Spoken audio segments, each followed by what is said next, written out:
Iran और Israel के युद्ध ने पेट्रोल पंप मालिकों को भी ऐसा दिन दिखा दिया जो उन्होंने कभी सोचा नहीं था। अभी तक एलपीजी सप्लाई पर दिख रहा संकट अब धीरे धीरे पेट्रोल पंप की ओर भी बढ़ रहा है। देश की सभी सरकारी तेल कंपनियों ने पेट्रोल पंप मालिकों के लिए नया नियम लागू कर दिया है। इसकी आंच जल्द ही आम आदमी तक भी पहुंच सकती है। देश के सभी तेल कंपनियों ने कहा है कि पेट्रोल पंप को प्री पेमेंट पर ही तेल दिया जाएगा और मौजूदा संकट को देखते हुए उनके क्रेडिट पर तेल देने की व्यवस्था बंद की जा रही है।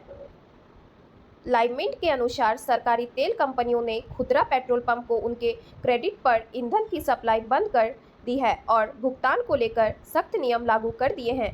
मामले से जुड़े लोगों का कहना है कि ईरान के हॉर्मुज जलसंधि के बंद होने के बाद सप्लाई चेन में दिक्कतें आ रही है और इसे देखते हुए तेल कंपनियों ने यह फैसला किया है। हिंदुस्तान पेट्रोलियम और भारत पेट्रोलियम ने पिछले सप्ताह से ही एडवांस पेमेंट सिस्टम लागू कर दिया था, जबकि इंडियन ऑयल ने बीते सोमवार से 5 दिन की क्रेडिट पॉलिसी को भी निलंबित कर दिया है। तेल कंपनियों ने अभी तक पेट्रोल पंप के लिए शॉर्ट टर्म क्रेडिट पॉलिसी लागू की थी, जहां मालिकों को तेल पहले मिलता था और पैसा बाद में भुगतान करना पड़ता था।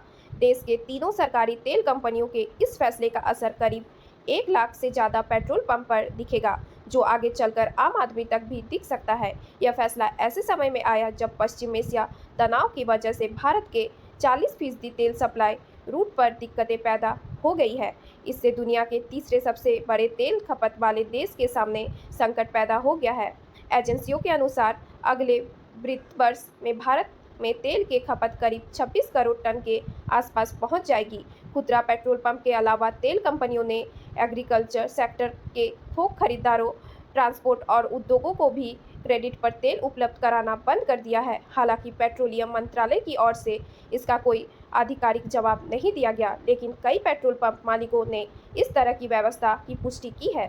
भारतीय पेट्रोलियम डीजल संगठन के राष्ट्रीय अध्यक्ष उदय लोध का कहना है कि सभी तीनों सरकारी तेल कंपनियों ने एडवांस पेमेंट सिस्टम लागू कर दिया है और किसी भी पेट्रोल पंप के क्रेडिट पर तेल नहीं उपलब्ध कराया जा रहा है। अभी तक तीनों ही कंपनियां क्रेडिट लाइन देती थी, जिससे कुछ दिनों की मोहलत मिल जाती थी। यह संगठन देश के 30,000 से ज़्यादा पेट्रोल पंप का प्रतिनिधित्व करता है।